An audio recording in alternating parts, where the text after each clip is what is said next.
Passionate members of a church are saying the city of Phoenix is keeping them from helping the homeless. But a city fire inspector says the church was running a building that was a fire hazard. ABC 15's John Erickson talking with both sides today. And John, the bottom line is that at least some people have been already forced back out on the street. They have, Katie and Steve. One man telling me that he literally had to move out of the shelter into a truck bed. His bed is literally on the bed of that truck. But a fire inspector says they had no choice, calling this shelter building an imminent threat. At the Word Center Church on East Southern in Phoenix, there are two words the pastor doesn't like: keep out.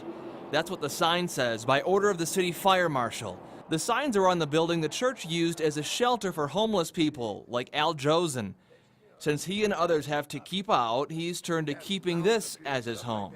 Well, that's terrible. You know, you got to go find some place. I've got to go to McDonald's and go to the bathroom. And the church might have to soon shut down because they used rent from people like Josen at the shelter to keep the church next door afloat.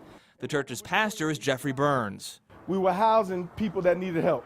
But after getting a complaint, a city fire inspector says the building needs major help.